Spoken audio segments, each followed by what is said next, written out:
Welcome to Shukla study point. आप सभी का स्वागत है आपके अपने YouTube channel Shukla study point में। मैं शिवम शुक्ला आप सभी दोस्तों का हार्दिक स्वागत करता हूं।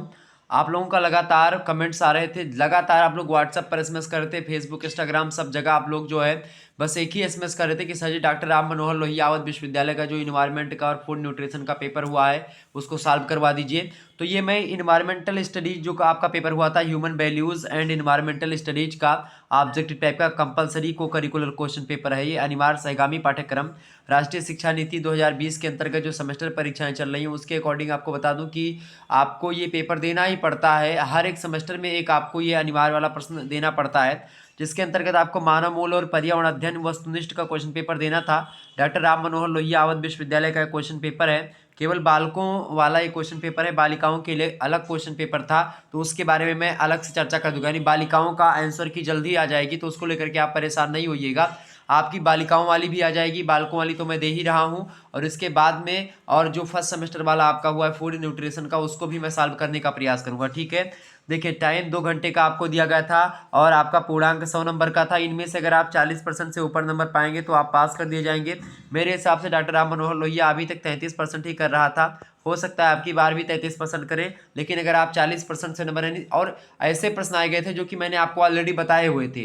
अगर आपने मेरे मॉडल पेपर को देखा होगा निश्चित तौर पर आपको कोई दिक्कत नहीं होगी, आसानी से आपने किया होगा। और विश्वास मानिए कि इसी प्रकार से जिनकी परीक्षाएं अभी नहीं हुई हैं, अगर वह लोग इस क्वेश्चन पेपर को देख लेंगे तो उनकी परीक्षाएं बहुत ही अच्छी जाएंगी, ये मैं बोल रहा हूँ। ठीक है, मैंने लगातार आपका साथ दिया, विभिन्न विश्वविद्यालयों के क्वेश्चन पेपर को सॉल्व करवाया है और आपके साथ लगातार मेरी परीक्षा खुद की लगी हुई है, इंटरव्यू भी लगा हुआ है, लेकिन मैं जो है आप लोगों के लिए समय निकाल करके आया हूं, ताकि मैंने सोचा था कि बाद में हल करवाएंगे 10-12 दिनों के बाद जब हमारा काम खत्म हो जाएगा, लेकिन फिर सोचा कि नहीं भाई, आप लोगों के कमेंट्स इतने आ गए कि मुझे हर हालत में ये वीडियो देनी ही पड़ी आपको, और देना पड़ेगा बिल्कुल। आप लोगों का प्रेम जो होगा वो सर्वोपरि है हमारे लिए, आप ही सब कुछ है, ये बात आप ध्यान रखेंगे। तो इसीलिए मैंने सोचा कि आपके समस्त इसका एक प्रकार से आपके लिए आंसर की दे दीजिए, ताकि आप जो है एक प्रकार से थोड़ा सा रिलीफ फील करें कि आपने कितने प्रश्नों को सही किया है, ठीक है, और कितने प्रश्न आपके गलत हुए हैं। वैसे अगर आप इसमें जानिए कि 33 नंबर से ऊपर अगर आपका आ जाएगा तो आप पास हो जाओगे, ये बात ध्यान रखेंगे।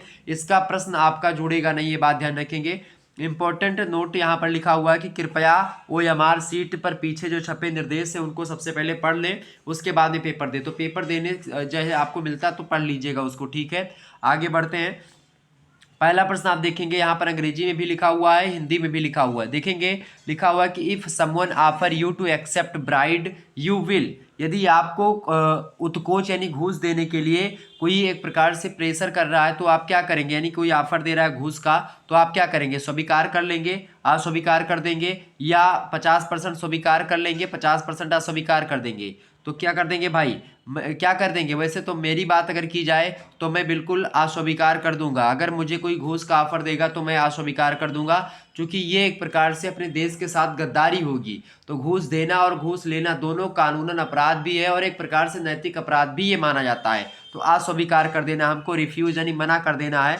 Option number B correct answer होगा इसका। अगला क्वेश्चन आपसे पूछा गया था, दूसरा नंबर प्रश्न आप देखेंगे। प्रश्न है कि as a good Indian citizen be should, यानी एक अच्छे भारतीय नागरिक के रूप में हमें क्या करना चाहिए।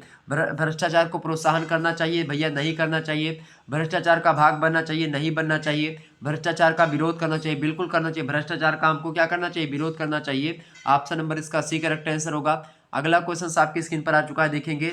तीसरा नंबर प्रश्न आपकी स्क्रीन पर आ चुका है। If someone is expecting bride from you for doing your any legal work you should. यदि कोई आपका वैध कार्य करने के लिए, यानी जो कार्य आपका होना ही है, अगर उसके लिए भी आपसे घूस मांग रहा है तो आप क्या करेंगे, घूस दे देंगे, या घूस देने से मना कर देंगे, या उच्च अधिकारी से उसकी शिकायत करेंगे, या घूस दे देंगे और पूरा काम अपना आपका पूरा होने के बाद में आप शिकायत करेंगे। कार्य पूरा होने के बाद में शिकायत करेंगे, क्या करेंगे आप। तो कुछ लोग तो इसमें से क्या करेंगे भाई, मेरे हिसाब से देखें, अब ये आप पर निर्भर करता है कि आप क्या करते हो, लेकिन अगर क्वेश्चन पूछा गया तो इसका सही आंसर जो आपको लगाना चाहिए वो मेरे हिसाब से या सभी के हिसाब से आपको क्या करना चाहिए, आपको घूस देने मतलब कि घूस देने से मना कर देना चाहिए। या और इसके बाद में आपको क्या करना चाहिए, उच्च अधिकारी से पहली बात तो इसको शिकायत, यानी कि ऑप्शन नंबर इसका सी ज़्यादा बेटर मेरे हिसाब से रहेगा। आपको घूस देने से मना कर देना चाहिए, ये बात आप ध्यान रखेंगे, तुरंत मना कर दें तो ऑप्शन नंबर इसका बी भी हो सकता है। और क्या हो सकता है कि अगर आप घूस देने से मना करेंगे उसके बाद में, या फिर घूस दे देंगे बाद में एक प्रकार शिकायत करेंगे, बहुत सारे लोग ये भी करेंगे। बहुत सारे लोग तो जो है, अगर देखें सबसे पहली बात यहाँ पर ऑप्शन नंबर बी इसका ज़्यादा सही बैठेगा, ठीक है। जो कि घूस देने से आप मना कर देंगे भाई तो आप मेरा काम मत करिए, मैं घूस नहीं दे पाऊंगा, बस सिंपल सी बात है, खत्म हो गया। उसके बाद की प्रक्रिया की आप शिकायत करेंगे कि नहीं करेंगे, आपकी अगर जो है उसमें है तो आप शिकायत करें, अगर नहीं है, अगर आप उसमें से नहीं संतुष्ट है तो आप शिकायत ना भी कर सकते, कोई आप पर प्रेशर नहीं डालेगा। लेकिन मेरे हिसाब से घूस देने से मना करने के बाद में आपको शिकायत करनी चाहिए ताकि भ्रष्टाचार रुके, घूस खोरी रुके। अगला क्वेश्चन आपका आ चुका है, चौथा नंबर प्रश्न आप देखते हैं। As an Indian citizen be should, यानी भ्रष्टाचार, एक भारतीय नागरिक के रूप में हमें क्या करना चाहिए, तो एक भारतीय नागरिक के रूप में हमें भ्रष्टाचार का विरोध करना चाहिए, घूस कभी भी स्वीकार नहीं करना चाहिए, पर्यावरण संरक्षण करना चाहिए, ये तीनों काम करने चाहिए। ऑप्शन नंबर डी लगा दीजिएगा, ऑल ऑफ द एबव। अगला क्वेश्चन आपकी स्क्रीन पर आ चुका है, पांचवा नंबर देखेंगे। When was world wild life fund WWF established, विश्व वन्य जीव कोष WWF की स्थापना कब की गई थी, तो WWF की स्थापना कब की गई थी भैया, वो की गई थी 1961 में। ऑप्शन नंबर इसका बी करेक्ट आंसर होगा। और इसका जो मुख्यालय है WWF का, ये स्विट्जरलैंड में ग्लैंड स्थान है, वहीं पर स्थित है। ऑप्शन नंबर इसका बी करेक्ट आंसर होगा। अगला क्वेश्चन आपकी स्क्रीन पर आ चुका है, छठा नंबर प्रश्न आप देखेंगे। प्रश्न है कि अब manager of company should be, यानी किसी कंपनी के प्रबंधक को होना चाहिए ईमानदार, प्रशमीन, नेतृत्वशील, तीनों गुण होने चाहिए। ऑप्शन नंबर डी लगा दीजिएगा, लीडरशिप, लेबरशिप एंड ऑनेस्ट, सारी व्यवस्थाएं मतलब कि सारी क्वालिटीज होनी चाहिए। ऑप्शन नंबर डी लगा दीजिएगा, ये सारे एक प्रबंधक के गुण होने चाहिए। नेक्स्ट क्वेश्चन आपकी स्क्रीन पर आ चुका, सातवां नंबर प्रश्न आप देखेंगे। प्रश्न है आपका, who proposed concept of seven since, सात पापों की अवधारणा किसने प्रस्तुत किया था, बताएं भाई। सातवें करेक्ट आंसर क्या होगा, option number A, Gandhi ji ने प्रस्तुत किया था सात पापों की अवधारणा को, ठीक है। Option number A correct answer होगा। अगला क्वेश्चन आपकी स्क्रीन पर पूछा गया था, आठवां नंबर प्रश्न है, Gandhi's seven sins include, Gandhi के सात पापों की में समाहित है। देखिए एक प्रश्न आपका तो ऐसे हो जाता, अगर आप सातवें प्रश्न के पहले आठवां प्रश्न पढ़े होते तो आपका सातवां प्रश्न ऑलरेडी हो जाता। तो गांधी जी के ही सात पाप हैं, तो उनमें कौन कौन शामिल है, बिना कार्य करके अगर आप धन उपार्जित करते तो ये पाप है, आप चरित्र विहीन ज्ञान प्राप्त करते तो भी ये पाप है, इसके अलावा आप ममता विहीन विज्ञान है आपका तो भी पाप है। ऑप्शन नंबर डी लगा दीजिएगा, all of the above correct answer होगा आठवें का। नेक्स्ट क्वेश्चन आपसे पूछा जा सकता है, पूछा गया था, नौवां नंबर प्रश्न है कि Gandhi seven sins include, Gandhi ji के सात पापों में समाहित है, बताएं गांधी जी के सात पापों में क्या समाहित है भाई, नैतिकता विहीन व्यापार भी समाहित है, त्याग बिना धर्म भी समाहित है, और सिद्धांत विहीन राजनीति अगर कोई करा तो भी पाप होता है। ऑप्शन नंबर डी लगा दीजिएगा, ऑप्शन नंबर इसका डी इज राइट आंसर, ठीक है। ये बात आप ध्यान रखें, business without morality, religion without जो है प्रकार से सेक्रीफाइस, इसके अलावा politics without principle. Okay, next question आपकी स्क्रीन पर आ चुका है, 10वां नंबर प्रश्न आप देखते हैं। Corporate social responsibility is related to, यानी कारपोरेट सामाजिक उत्तरदायित्व तो संबंधित है, तो ये संबंधित है भाई किससे, ये एक प्रकार से वैसे तो ये कंपनी से है लेकिन व्यक्तिगत और सामूहिक भी हो सकता है, तो ऑप्शन नंबर डी लगा दीजिए, ज़्यादा बेटर है, ऑप्शन नंबर डी इसका करेक्ट आंसर होना चाहिए। अगला प्रश्न आपकी स्क्रीन पर आ चुका, 11वां नंबर प्रश्न है, CSR इज जो है अब्रेविएशन, यानी कि CSR संक्षिप्तता कर है, मतलब जो है संक्षिप्तताक्षर, यानी कि संक्षिप्त यानी छोटा अक्षर है। CSR शॉर्ट फॉर्म है, किसका शॉर्ट फॉर्म है, यानी हिंदी शुद्ध लिखी हुई है। तो 11वें करेक्ट आंसर क्या होगा, ऑप्शन नंबर ए, सी माने होता है कारपोरेट, यस माने होता है सोशल, और आर माने होता है रिस्पॉन्सिबिलिटी, ठीक है। Corporate social responsibility, option number इसका ए करेक्ट आंसर होगा। अगर आपने 10वां प्रश्न देखा है तो 10वें के हिसाब से इसका कारपोरेट सामाजिक उत्तरदायित्व, कारपोरेट सोशल रिस्पॉन्सिबिलिटी, यहाँ पर अंग्रेजी में देखिए CSR का फुल फॉर्म लिखा हुआ था, आप आसानी से इसको कर पाते, ठीक है। आगे बढ़ते हैं, अगला प्रश्न, इन सभी पेपर में लगभग आपके 2-3 प्रश्न ऐसे भी मिल जाते हैं। अगला प्रश्न आपका, NGT इज अब्रेविएशन ऑफ, NGT का एक प्रकार से छोटा, मतलब NGT किसका छोटा रूप है, यानी NGT का फुल फॉर्म क्या है, NGT का फुल फॉर्म क्या है भाई, फटाफट से बताने का प्रयास करेंगे। NGT का फुल फॉर्म आपका है नेशनल ग्राउंड टेरिटरी, क्या है, सॉरी, NGT का फुल फॉर्म क्या है भाई, 12वें करेक्ट आंसर क्या होगा इसका, ये नहीं होगा, ठीक है, क्या होगा, national green tribunal, national green tribunal. Option number किस में दिया, बी ऑप्शन में दिया, करेक्ट आंसर होगा national green tribunal is right answer. इसकी स्थापना हुई थी 2010 में, दिल्ली में मुख्यालय स्थित है, option number B correct answer होगा। अगला प्रश्न आपका 13वां number, NGT is related to, यानी कि एनजीटी संबंधित है, बताएं एनजीटी किससे संबंधित है भाई। एनजीटी आपका कृषि उत्पादन से संबंधित है, फटाफट से बताएंगे ऑप्शन नंबर कि आपका कृषि उत्पादकता से है, कि पर्यावरण संरक्षण से है, या लोकतांत्रिक सुधार से है। तो ये इन्वायरमेंटल एक प्रकार से कंजर्वेशन से, यानी कि पर्यावरण संरक्षण से संबंधित है एनजीटी। ठीक है, ऑप्शन नंबर इसका सी करेक्ट आंसर होगा। ठीक है, आगे बढ़ते हैं, अगला प्रश्न आपका आ चुका 14 नंबर प्रश्न आपकी स्क्रीन पर आ चुका है। ए क्यू आई, प्रश्न क्या है, A Q I stand for, A Q I का तात्पर्य क्या है भाई, ए क्यू आई का तात्पर्य कितना है, क्या है, फटाफट से बताने का प्रयास करें। ए क्यू आई का मतलब होता है year quality index, year quality index, option number इसका बी करेक्ट आंसर होगा। अगला क्वेश्चन आपसे पूछा गया था, देखेंगे 15वां नंबर प्रश्न है, ईयर क्वालिटी मतलब कि index is related to quality of, A Q I किसकी गुणवत्ता संबंधित, मतलब किससे संबंधित है, तो वायु की गुणवत्ता से संबंधित है, ईयर से, ऑप्शन नंबर इसका ए करेक्ट था। अगला प्रश्न आपसे पूछा गया था 16वां नंबर प्रश्न आप देखेंगे, प्रश्न था साइबर जो है थ्रीट इज रिलेटेड टू, यानी साइबर असुरक्षा संबंधित है।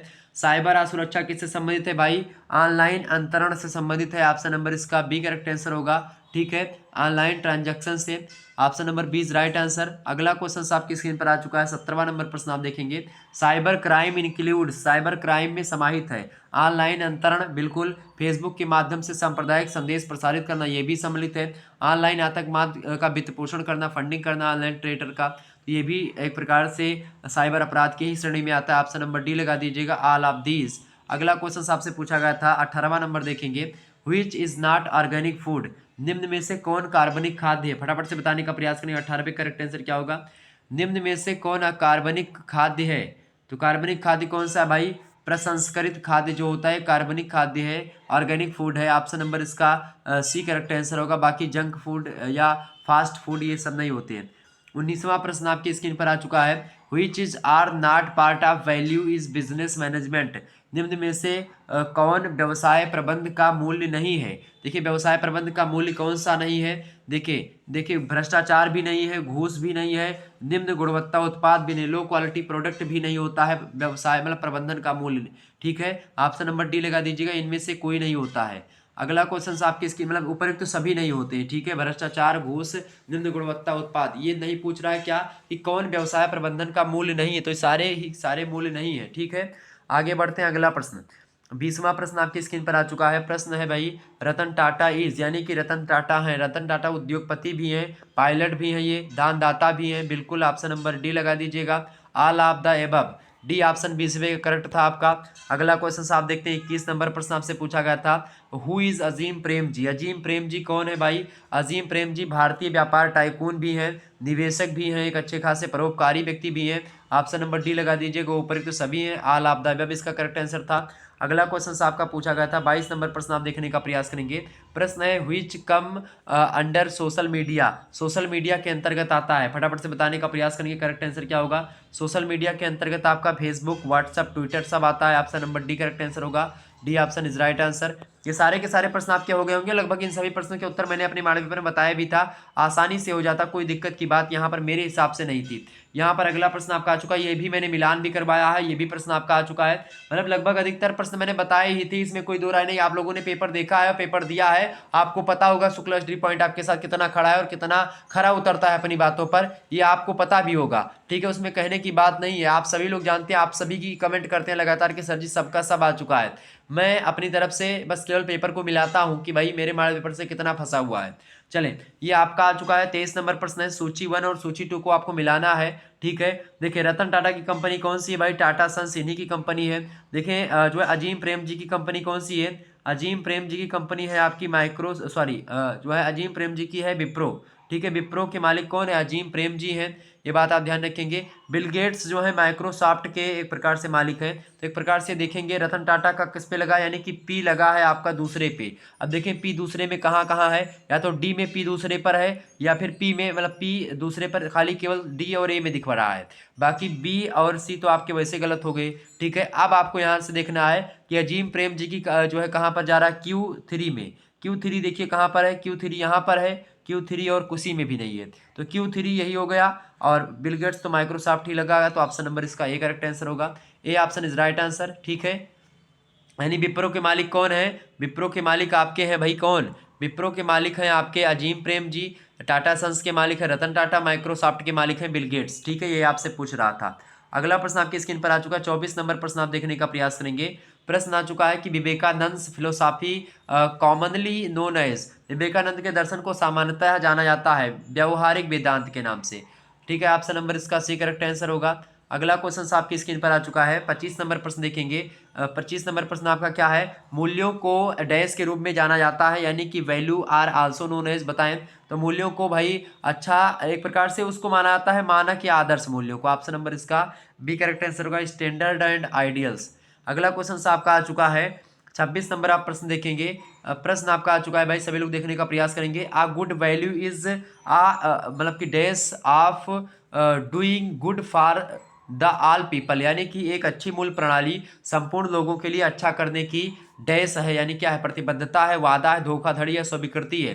तो क्या होता है भाई? एक अच्छी मूल्य प्रणाली जो होती है, एक अच्छी मूल्य प्रणाली जो होती है वो एक प्रकार से संपूर्ण लोगों के लिए अच्छा करने की एक प्रकार से स्वीकृति होती है। ऑप्शन नंबर इसका डी करेक्ट आंसर होगा।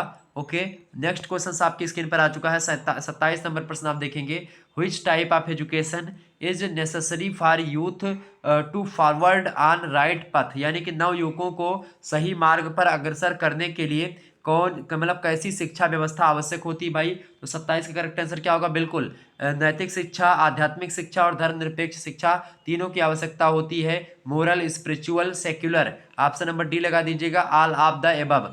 नेक्स्ट क्वेश्चन आपका आ चुका है। 28 नंबर प्रश्न आपसे पूछा गया था कि corruption is seen in India in, यानी भारत में भ्रष्टाचार कहाँ कहाँ देखने को मिलता है? राजनीति में भी, नौकरशाही में भी, व्यवसाय में भी। ऑप्शन नंबर डी लगा दीजिए, all of the above. D option is right answer होगा, उपर्युक्त सभी। 28 का डी। अगला क्वेश्चन आपकी स्क्रीन पर आ चुका है। जो है 29 नंबर प्रश्न है। ब्लैक मनी मीन्स, यानी काले धन का तात्पर्य क्या है? बताएं। जो मुद्रा छपते समय काली हो। नहीं भाई। रात्रि में धन अर्जित, ये भी गलत है। धन अर्जन जिस पर कर चोरी की गई हो। बिल्कुल ऑप्शन नंबर इसका सी करेक्ट आंसर होगा, मनी अर्न विथ टैक्स जो है इवेशन। ठीक है, यानी जिस पर कर आप नहीं दे रहे हैं वो मनी जो है आपकी काले धन के रूप में जानी जाती है।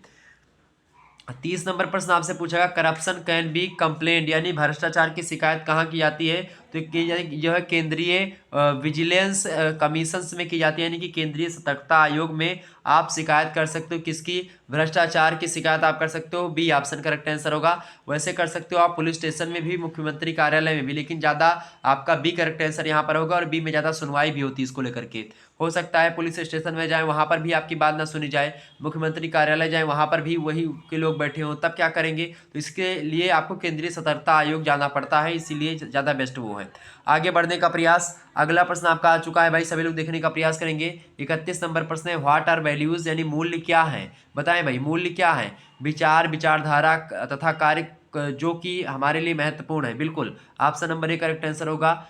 ए ऑप्शन इसका करेक्ट आंसर होगा 31 नंबर का। नेक्स्ट क्वेश्चन आपकी स्क्रीन पर आ चुका है भाई, सभी लोग देखने का प्रयास करेंगे। एक बार जितने भी लोग देख रहे हो फटाफट से वीडियो को लाइक और शेयर कर दीजिएगा। वीडियो पसंद जरूर आ रही होगी भाई, इतने अच्छे तरीके से आपके लिए मेहनत करता तो वीडियो को लाइक और शेयर कर दीजिएगा। अगला क्वेश्चन आपका है, values are also known as. बताएं भाई, वैल्यू यानी कि मूल्यों को किस रूप में जाना जाता है? मूल्यों को हम किस रूप में? मानक या आदर्श के रूप में जानते हैं। फिर वही प्रश्न दोबारा पूछ लेगा, option number B correct answer होगा। अगला क्वेश्चन आपका 33 नंबर देखेंगे। कह रहा है कि बलरामपुर, अयोध्या, लखनऊ एवं कानपुर 4 नगरों का हम अगर एयर क्वालिटी इंडेक्स निकालें तो मान लेते हैं बलरामपुर का एयर क्वालिटी इंडेक्स 300 है, अयोध्या का 350 है, लखनऊ का 400 है और कानपुर का 450 है। तो किस नगर में प्रदूषण का स्तर सर्वाधिक होगा?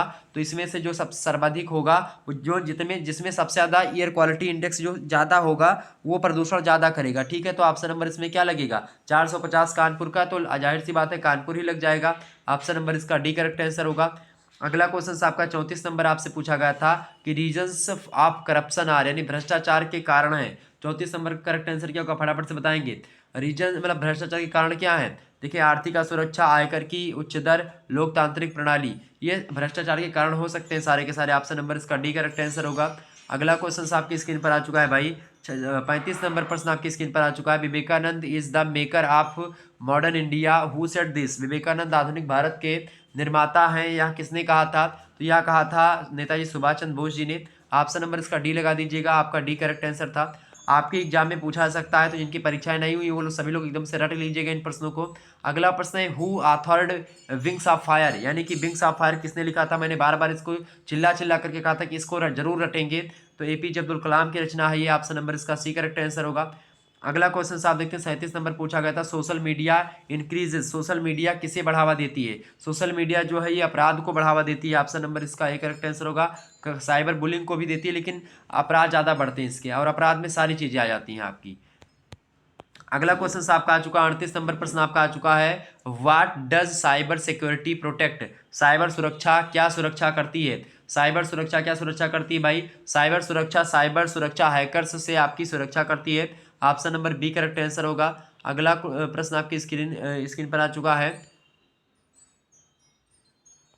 अगला क्वेश्चन आपकी स्क्रीन पर आ चुका है 39 नंबर प्रश्न है कि what are advantage of stand, मतलब कि स्टैंडर्डाइजेशन यानी कि मानकीकरण से क्या लाभ होता है। मानकीकरण से क्या लाभ है भैया, मानकीकरण से डिजाइन के लिए आसान होता है, निर्माण करने में आसान, और निर्माण और पूरा करने में आसान, ऑप्शन नंबर इसका डी लगा दीजिएगा, all of the above correct answer हो जाएगा। नेक्स्ट क्वेश्चन आपका आ चुका है 40 number, one of the disadvantage of मतलब कि स्टैंडर्डाइजेशन यानी मानकीकरण के नुकसान में से एक है।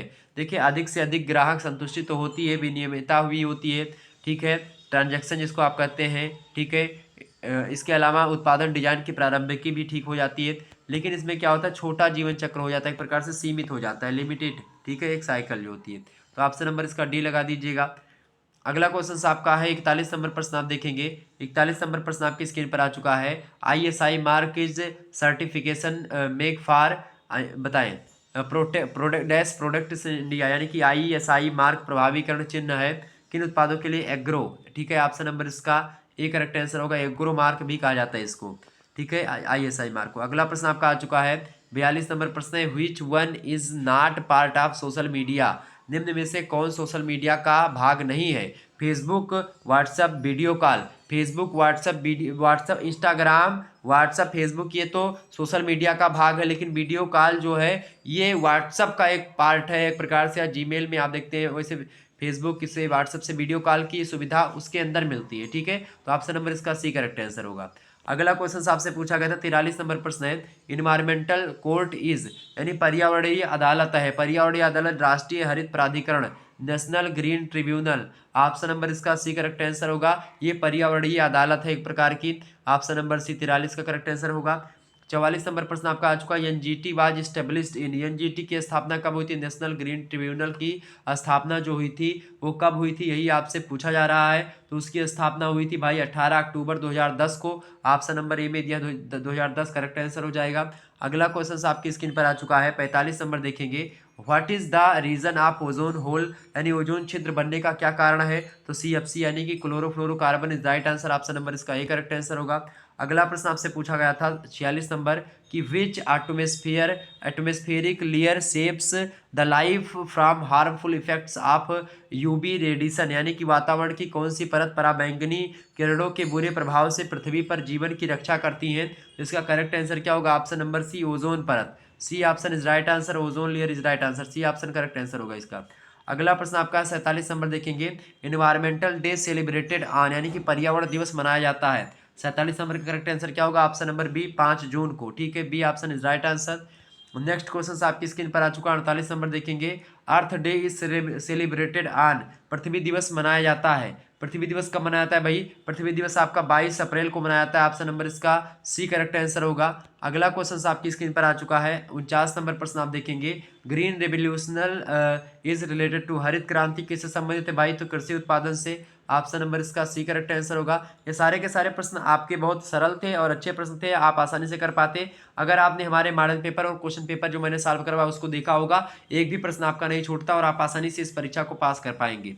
50 नंबर प्रश्न था आपका, इन्वायरमेंटल प्रोटेक्शन एक्ट, मतलब प्रोटेक्शन एक्ट केम इनटू मतलब कि एक्सिस्टेंस, यानी कि पर्यावरण संरक्षण अधिनियम कब अस्तित्व में आया भाई, तो पर्यावरण संरक्षण अधिनियम जो आया था वो कब अस्तित्व में आया था, वो आया था आपका 1986 में, ऑप्शन नंबर इसका डी करेक्ट आंसर होगा, यानी 1986 में पर्यावरण संरक्षण अधिनियम आया था, ठीक है, डी ऑप्शन होगा 50 का। 51 नंबर प्रश्न आपका आ चुका है, जीवमंडल है बायोस्फीयर इज, एक संरक्षित क्षेत्र है बायोस्फीयर, जिसमें व्यक्ति बातचीत करते हैं, वह है एक इकोसिस्टम है, पारितंत्र है। तो भाई जीवमंडल क्या है? एक पारितंत्र है। Option number C correct answer होगा, इकोसिस्टम है। नेक्स्ट क्वेश्चन आप देखेंगे, 52 नंबर प्रश्न आपकी स्क्रीन पर आ चुका है। The set of ecosystem is called as, पारितंत्रों के समुच्चय को क्या कहते हैं? तो पारितंत्रों के समुच्चय को हम जीवमंडल कहते हैं। ऑप्शन नंबर इसका जो है आपका सी करेक्ट आंसर होगा, बायोस्फीयर। अगला क्वेश्चन आपकी स्क्रीन पर आ चुका है भाई, 53 नंबर प्रश्न आप देखने का प्रयास करेंगे। प्रश्न है आपका, इकोसिस्टम में बी डिफाइंड एज, यानी कि पारिस्थितिकी तंत्र को किस रूप में, मतलब इस रूप में परिभाषित किया जा सकता है? पर्यावरण के साथ एक प्रजाति, जल में पाए जाने वाले पौधे या भूमि पर पाए जाने वाले पौधे, या पर्यावरण के सभी पौधे और जानवरों की प्रजातियां जो होती हैं पारिस्थितिकी तंत्र के रूप में परिभाषित की जा सकती हैं। Option number D. इस परिभाषा मैंने पूरा विस्तार से आपको बताया था, कोई दिक्कत नहीं थी इसमें। अगला प्रश्न आपका था 54 नंबर प्रश्न आपसे पूछा गया था, the sequence of eating and जो है being eaten in the ecosystem is called, यानी पारिस्थितिकी तंत्र में एक दूसरे को खाने की श्रृंखला को क्या कहते हैं? उसको खाद्य श्रृंखला कहते हैं। मैंने फूड चेन के बारे में आपको पूरा विस्तार से बताया भी है, ठीक है, पिरामिड भी समझा करके आपको बताया था। तो निश्चित तौर पर आपका सारा हो गया था, एक भी प्रश्न मेरे हिसाब से आपका नहीं छूटा होगा। कुछ प्रश्न जो छूटे होंगे वो आपके मतलब वैसे कंफ्यूजन में भले छूट गए होंगे। बाकी अगर ये आपको कि ये प्रश्न आपने नहीं बताया था सर जी, तो इसमें फिर दिक्कत होगी, क्योंकि आप लोगों के लिए मैंने दिन रात मेहनत करी है और आपका पेपर भी उसी पैटर्न पर ही आया था जिस तरीके से मैंने आपको बताया था। इससे आप संतुष्ट हैं तो वीडियो को लाइक और शेयर अवश्य कर दीजिएगा और कमेंट में बताइए कि सर जी हाँ आया हुआ है 100 का 100% हमारे कितने सही हैं। आपके जितने भी प्रश्न आपके सही हैं आप लोग कमेंट करके उसको आप कमेंट कर सकते हैं, ठीक है। मैं देखूंगा किस जो है व्यक्ति कितने सही है, ठीक है। 55 नंबर प्रश्न आपका आ चुका है, कंपोनेंट्स ऑफ इकोसिस्टम आर, पारिस्थितिकी तंत्र के अवयव हैं। 55 नंबर का करेक्ट आंसर क्या होगा भाई? 55 नंबर का आपका करेक्ट आंसर क्या होगा? ऑप्शन नंबर डी, ऊपर सभी पौधे, तंतु और जो है माइक्रोब्स, या ये सब जो होते हैं पारिस्थितिकी तंत्र के अवयव होते हैं। Option number D correct answer होगा।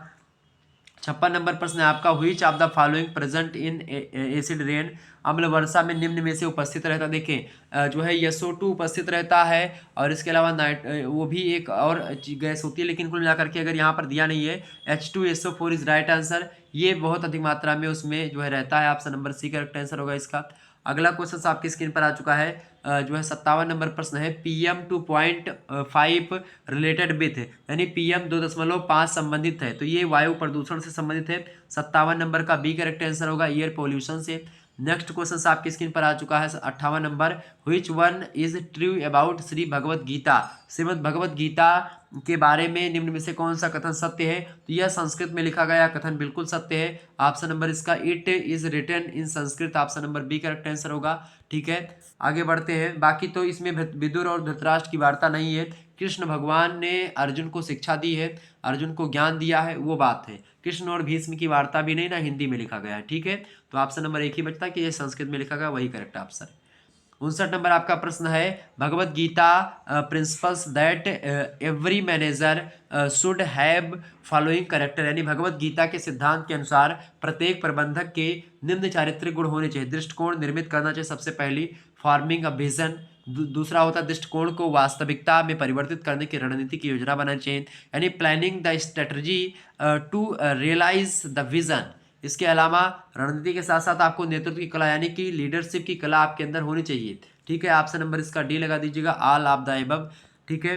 तो 59 नंबर का डी ऑप्शन करेक्ट आंसर है आपका। 60 नंबर प्रश्न आपकी स्क्रीन पर आ चुका, मैनेजर्स फंक्शंस आर, बताएं प्रबंधक का कार्य क्या होता है? संस्थागत उत्कृष्टता स्थापित करना, नवाचारी संस्थान निर्मित करना, मानव संसाधन का विकास करना, बिल्कुल ऑप्शन नंबर इसका डी करेक्ट आंसर होगा।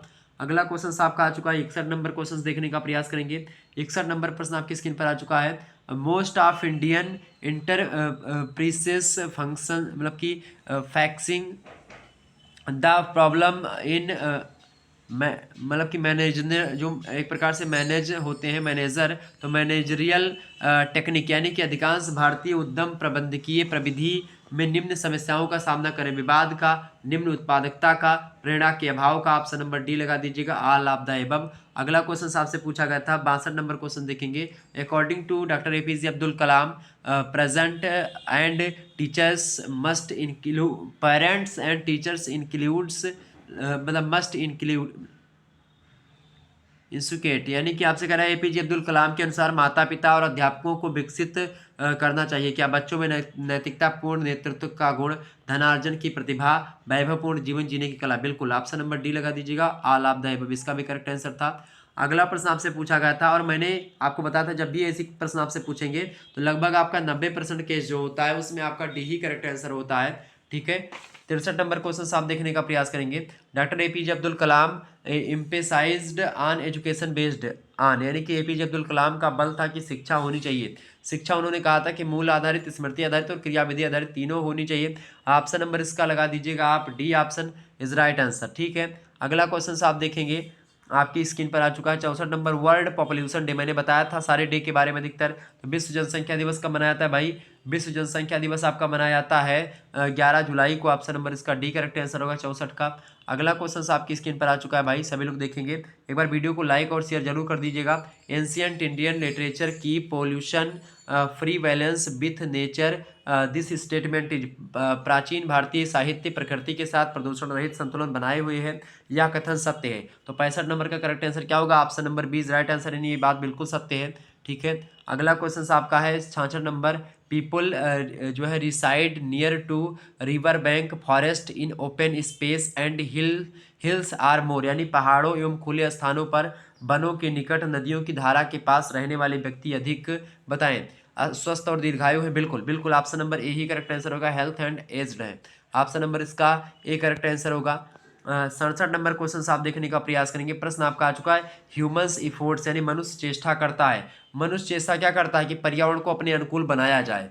मनुष्य पर्यावरण को अपने अनुकूल बनाने की चेष्टा करता है, ठीक है, ये बात ध्यान रखेंगे, लेकिन वह कर नहीं पाएगा कभी, और ना ही अगर करेगा तो प्रकृति उसका विनष्ट कर देगी, पर्यावरण कर देगा। तो ऑप्शन नंबर इसका ए लगा दीजिएगा। वो करना चाहता है क्या? वो इन्वायरमेंट को एक प्रकार से अपने अनुकूल बनाने का चेष्टा करता है, लेकिन वह कर नहीं पाएगा, पर्यावरण के अनुकूल बनने की नहीं करता है। अगर ये करेगा तो पर्यावरण अच्छे तरीके से संतुलित हो जाएगा और मनुष्य का जीवन तालमेल से रहेगा।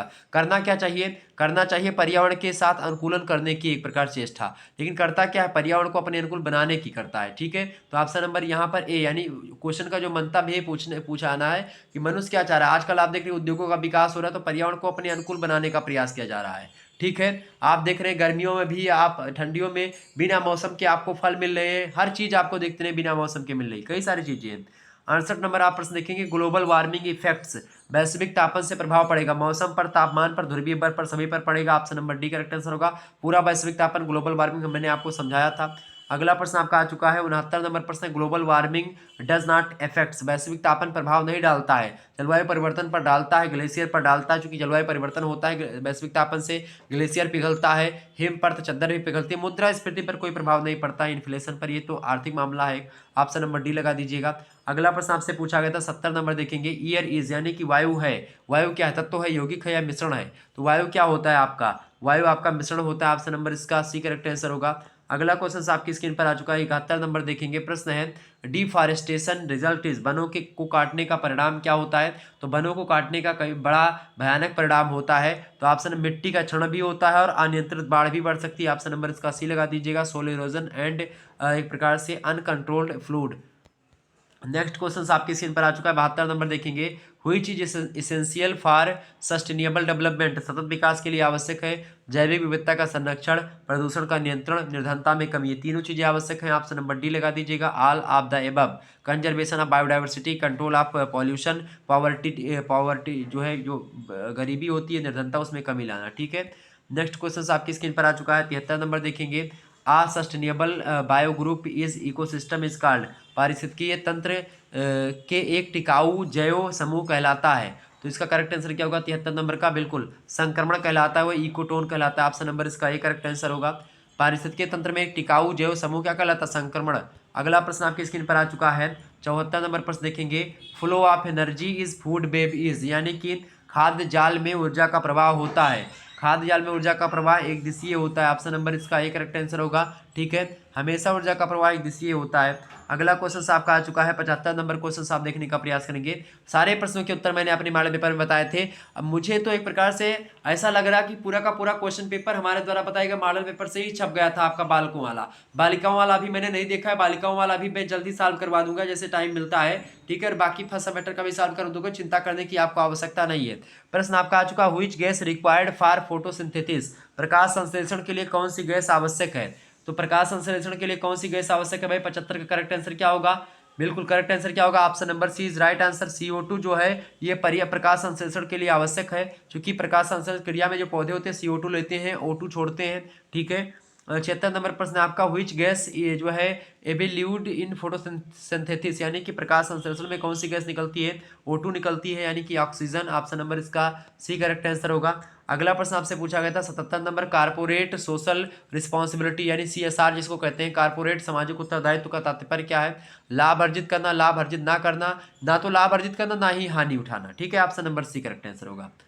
नेक्स्ट क्वेश्चन आपसे पूछा गया है 78 नंबर देखेंगे, स्टडी इन मतलब की interaction between living and their environment is called as, यानी कि जीवधारियों एवं उनके वातावरण के बीच अंतर अभिक्रिया के अध्ययन को हम क्या कहते हैं। तो इस प्रकार के अध्ययन को हम क्या बोलते हैं, जीवधारियों और उनके वातावरण के बीच अंतर अभिक्रिया के अध्ययन को हम बोलते हैं पारिस्थितिकी। क्या बोलते हैं, क्या बोलते हैं बाबू, पारिस्थितिकी बोलते हैं। तो 78 का करेक्ट आंसर क्या होगा, ऑप्शन नंबर सी इकोलॉजी बोलते हैं। Option number C correct answer. पूरा विस्तार से मैंने इकोलॉजी इकोसिस्टम सबको समझाया था। अगला प्रश्न आपका आ चुका है 79 नंबर प्रश्न आपका आ चुका है, two components of ecosystem are, पारिस्थितिक तंत्र के दो घटक कौन है, जैविकीय और अजैविकीय, यानी कि लिविंग एंड नॉन लिविंग।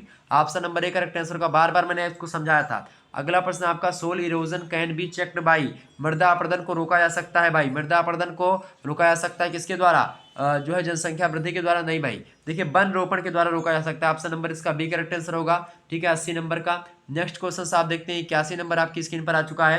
एक बार फटाफट से वीडियो को लाइक और शेयर कर दीजिएगा, एकदम से धुआं धुआं कर देना आपको, जितने भी लोग देख रहे हैं फटाफट से सभी दोस्तों के पास अपने शेयर कर दीजिए। शुक्ला स्टडी पॉइंट आपके लिए ले आया है आंसर की, बालकों वाला जो है ये है, और बालिकाओं के लिए मैं जल्द ही जो है जो उनका पेपर हुआ था उसको भी सॉल्व करवा दूंगा, चिंता करने की आपको आवश्यकता नहीं है। बस थोड़ा सा आपको धैर्य बनाना है, थोड़ा वेट कर लेना, ठीक है, क्योंकि मेरे पास अभी टाइम नहीं था। अगला प्रश्न आपका, solar energy is received from, सौर ऊर्जा प्राप्त होती है, 81 करेक्ट आंसर क्या होगा, ऑप्शन नंबर सी सूर्य भगवान से, यानी सौर से, सन से। आपको बता दूं कि मैं जो है गर्ल्स वालों से जो पेपर हुआ है उसके लिए माफी चाहेंगे। आप लोग ये मत सोचिएगा कि सर जी बालकों के लिए ले आए हैं, हमारे लिए नहीं लाए हैं। पहले पेपर दिखा तुरंत मैंने सॉल्व कर दिया, अब फिर मैं बालिकाओं के लिए तुरंत मैं जैसे मतलब कि थोड़ा समय मिलता तुरंत मैं सॉल्व कर दूंगा, चिंता मत करिएगा, ना आप लोग नाराज होइएगा, ठीक है। तो ये मत सोचिएगा कि सर जी ने हमारा नहीं सॉल्व करवाया है, ठीक है, आपका मैं जल्द ही सॉल्व करवा दूंगा। बाकी ये आप देखिए आपके लिए बहुत महत्वपूर्ण है। अच्छा, दूसरे विश्वविद्यालयों में ऐसा नहीं कि बालकों के लिए अलग होता है बालिकाओं के लिए अलग होता है, राम मनोहर लोहिया में ऐसी व्यवस्था की गई है, ठीक है। तो इसका बड़ा फायदा भी है, तो चूंकि बालकों वाला पेपर बालिकाएं और बालिकाओं वाला दोनों का अगर आप पिछले वर्ष का देख लेंगे आसानी से आपका हो जाएगा। मैंने पिछले वर्ष का फर्स्ट सेमेस्टर का साल भी करवाया था, बालकों और बालिकाओं दोनों का करवाया था। इससे क्या होगा, जो वीर बहादुर सिंह पूर्वांचल का पेपर होने वाला है उसके लिए मदद मिलेगी उन लोगों को, ठीक है। बालकों वालों मतलब बालक बालिका उसमें नहीं बटा है, तो आप जो है बालिकाओं वाला भी देखें बालकों वाला भी देखें, आपके लिए दोनों हेल्पफुल होगा, ठीक है। आपके महात्मा गांधी काशी विद्यापीठ के लिए, CCSU या भीमराव अम्बेडकर या भी जो विश्वविद्यालय अभी परीक्षाएं नहीं करवा रहे सभी के लिए आपका महत्वपूर्ण है। अगला प्रश्न, example of non living components of environment is, पर्यावरण के अजैव मतलब कि अजैव अवयव के उदाहरण कौन से, अजैव आपका कौन सा है, हवा जो है आपका अजैव है, बाकी प्लेंट्स जंतु ये सब जैविक हैं। अजैविक माने होता है जो निर्जीव है, और जैविक माने होता है जो कि सजीव है, ठीक है। अगला प्रश्न आपका है, पारिस्थितिकी संतुलन बनाए रखने के लिए भारत में वन क्षेत्र होना चाहिए, forest area in India to keep ecological balance should be 33.3%। Option number इसका सी करेक्ट आंसर होगा। अगला प्रश्न आपसे पूछा गया था 84 नंबर क्वेश्चन देखने का प्रयास करेंगे। 84 नंबर प्रश्न आपकी स्क्रीन पर आ चुका है, निम्न में से कौन सी कृषि कार्य पर्यावरणीय दृष्टि से उपयुक्त है, व्हिच एग्रीकल्चर इज मतलब कि सुटेबल विथ इन्वायरमेंटल व्यूज। 84 का करेक्ट आंसर क्या होगा, फटाफट से बताएंगे, बिल्कुल ऑप्शन नंबर है कार्बनिक कृषि, organic farming is right answer. अगला प्रश्न आप देखेंगे, अगला प्रश्न आपका आ चुका 85 नंबर आपका आ चुका है, CO2 is polluted because it, CO2 एक प्रदूषक है क्योंकि वह क्या करता है, तंत्रिकाओं को निष्क्रिय करती है। ऑप्शन नंबर इसका बी करेक्ट आंसर होगा। अगला प्रश्न आप देखते हैं 86 नंबर प्रश्न आपका आ चुका है, जो है main sources of pollution in metro cities is, यानी मेट्रो जहां पर चल गई है उन नगरों में प्रदूषण का मुख्य स्रोत क्या है, रेडियो सक्रियता, बिल्कुल रेडियो एक्टिविटी, ऑप्शन नंबर इसका ए करेक्ट आंसर होगा। अगला प्रश्न आपका आ चुका 87 नंबर, DDT इज यानी ड्राई क्लोरो ड्राई फ्लोरो ट्राई क्लोरो एथेन, ये पूरा नाम है इसका। तो DDT जो है उर्वरक भी, कीटनाशक भी, एक दवा के रूप में भी काम आता है। ऑप्शन नंबर डी लगा दीजिएगा, आ लाभदायक एवं। अगला प्रश्न आपकी स्क्रीन पर आ चुका 88 नंबर, देखेंगे which of the following is an जो है अबायोटिक कंपोनेंट ऑफ इकोसिस्टम, पारितंत्र के अजैविक घटक में से निम्न में से कौन है? ऊर्जा प्रवाह, खनिज चक्रण या उपभोक्ता। तो ऊर्जा प्रवाह, flow of energy, cycling of materials. देखिए ऊर्जा प्रवाह जो है आपका ये अजैविक घटक में आप रख सकते हैं, ठीक है, और उपभोक्ताओं को नहीं रख सकते हैं। क्लियर। अगला प्रश्न आपका है 89 नंबर, ट्रॉफिक लेबल आर फॉर्म्ड यानी पोषी स्तर बनता है। पोषी स्तर बनता है भाई, फटाफट से बताइए 89 करेक्ट आंसर क्या होगा? पोषी स्तर बनता है, खाद्य श्रृंखलाओं में बनता है, फूड चेन में बनता है। Option number D correct answer होगा। अगला क्वेश्चन आप देखेंगे,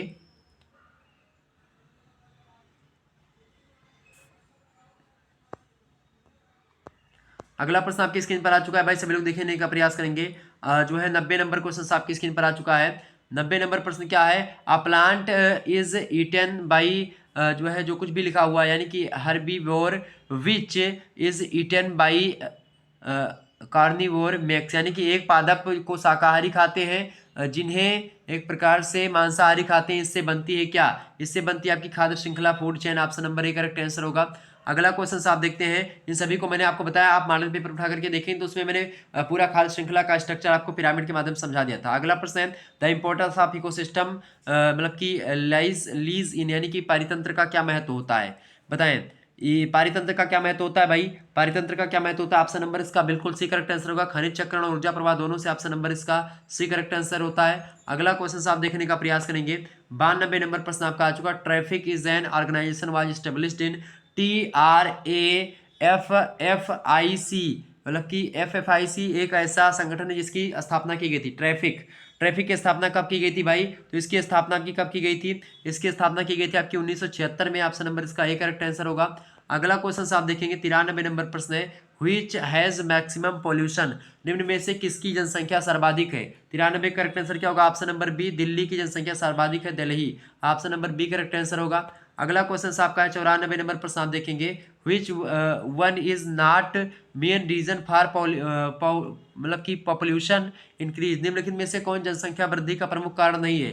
गर्म जलवायु है, गरीबी भी है, सॉरी गरीबी नहीं है, गरीबी नहीं, पॉवर्टी का मतलब ये नहीं कि भाई देखें अशिक्षा, एक मिनट रुकेंगे, इसका प्रश्न क्या पूछा गया आपसे? प्रश्न आपसे पूछा गया है कि देखें 94 नंबर प्रश्न आपका पूछा गया है कि निम्न में से कौन जनसंख्या वृद्धि का कारण नहीं है? तो ये गर्म जलवायु तो कारण है, बिल्कुल कारण है, ठीक है। गरीबी भी एक कारण हो सकती है, पॉवर्टी जनसंख्या वृद्धि का। अशिक्षा भी एक कारण हो सकती है, जबकि अच्छी चिकित्सा सुविधा जो है ये नहीं, गुड मेडिकल हेल्थ जो है ये नहीं। ऑप्शन नंबर इसका डी करेक्ट आंसर होगा। अगला प्रश्न आप देखते हैं, 95 नंबर प्रश्न आपकी स्क्रीन पर आ चुका सका है। 95, environmental conservation is responsibilities of, पर्यावरण संरक्षण का उत्तरदायित्व है। 95 करेक्ट आंसर क्या होगा? बिल्कुल सरकार का, शिक्षण संस्थाओं का, जनता का, पर्यावरण संरक्षण सभी का उत्तरदायित्व है। ऑप्शन नंबर डी लगा दीजिएगा, ऑल ऑफ द अबव। अगला प्रश्न आपसे पूछा गया था 96 नंबर प्रश्न देखेंगे, cyber crimes are done through, यानी कि साइबर अपराध किए जाते हैं। 96 करेक्ट आंसर क्या होगा? साइबर अपराध किए जाते हैं, बिल्कुल इंटरनेट के द्वारा किए जाते हैं। ऑप्शन नंबर इसका बी करेक्ट आंसर होगा। अगला क्वेश्चन आपकी स्क्रीन पर आ चुका है, 97 नंबर प्रश्न है, which of the following is an x मतलब कि एक्सटेंट स्पीसीज, यानी कि निम्नलिखित में से कौन सी विलुप्त प्रजाति है? 97 नंबर का करेक्ट आंसर क्या होगा? बिल्कुल ऑप्शन नंबर इसका बी करेक्ट आंसर होगा, ग्रेट इंडियन बस्टर्ड, यानी इसको गोडावण भी कहा जाता है। इसके बारे में मैंने आपको बताया था गोडावण, तो ये गोडावण का ही एक नाम है। ऑप्शन नंबर इसका बी करेक्ट आंसर होगा, ये विलुप्त प्रजाति है सबसे ज्यादा। अगला प्रश्न आपकी स्क्रीन पर आ चुका है, 98 नंबर प्रश्न आपकी स्क्रीन पर आ चुका है, EMS स्टैंड फॉर, EMS का क्या अर्थ होता है? EMS का मतलब होता है इन्वायरमेंटल मैनेजमेंट सिस्टम, पर्यावरण प्रबंधन प्रणाली। ऑप्शन नंबर इसका एक करेक्ट आंसर होगा। अगला प्रश्न आपसे पूछा गया 99 नंबर प्रश्न आप देखेंगे, प्रश्न है कि आप प्रदूषण नियंत्रण में योगदान दे सकते हैं, मतलब कि यू शुड जो है contribute in pollution control by, cycle का प्रयोग करके बिल्कुल कर सकते हैं, ईंधन चलित वाहनों का उपयोग न्यूनतम करके बिल्कुल प्रदूषण का नियंत्रण कर सकते हैं, पौधा रोपण करके, ये भी बिल्कुल ठीक है। ऑप्शन नंबर डी लगा दीजिएगा, ऑल ऑफ द अबव। अगला प्रश्न आपसे पूछा गया था 100वां नंबर प्रश्न आप देखेंगे, प्रश्न है कि पवित्र उपवन उपयोगी होते हैं, जो है स्क्रेड जो ग्रेप्स होते हैं आर यूजफुल इन, बताएं पवित्र उपवन जो होते हैं किसके लिए उपयोगी होते हैं भाई? तो ये उपयोगी होते हैं दुर्लभ और लुप्त प्राय जो प्रजातियां हैं उनके संरक्षण में बहुत मदद करते हैं। ऑप्शन नंबर इसका सी करेक्ट आंसर होगा। ठीक है, इसके अलावा पर्यावरण जागरूकता पैदा करते हैं भी पवित्र उपवन, लेकिन पवित्र उपवन में दुर्लभ और लुप्त प्राय प्रजातियों को हम संरक्षण दे सकते हैं। ठीक है, option number C correct answer हो सकता है इसका। तो एक प्रकार से 100 क्वेश्चंस आपके लगभग करेक्ट आंसर हो गए हैं, इनको मैंने आपको समझा दिया है, पूरा का पूरा मैंने आपको बता दिया है। ठीक है, तो ये आपका क्वेश्चन पेपर मैंने सॉल्व करवा दिया है। निश्चित तौर पर आपका पेपर सॉल्व हो गया। अब जो है जो क्वेश्चन पेपर बचा उसको मैं जल्दी सॉल्व करवा दूंगा। चलिए फिर मिलते हैं हम नेक्स्ट वीडियो में। एक बार जितने भी लोग अभी तक वीडियो को लाइक नहीं करे हैं वो प्लीज़ वीडियो को लाइक कर दीजिए और शेयर कर दीजिए सभी दोस्तों के पास इस वीडियो को, ताकि इसी प्रकार से आपका भी पेपर में जैसे होता है उसको सॉल्व करवाने का प्रयास करूंगा। धन्यवाद। और बाकी प्ले लिस्ट में सारी वीडियोस पड़ी हुई हैं हर एक सब्जेक्ट की, जितने भी आपके प्रश्न आप कोई भी सब्जेक्ट नहीं देखेंगे जिसकी वीडियो हमारे चैनल पर आपको न मिले, सारे सब्जेक्ट की आपको वीडियो मिलेगी। तो चिंता करने की आपको आवश्यकता नहीं, सारे वीडियोस आप देखिए आसानी से। ठीक है, धन्यवाद। मिलते हैं नेक्स्ट वीडियो, तब तक के लिए जय हिंद जय भारत। आप सभी का बहुत बहुत धन्यवाद। गुड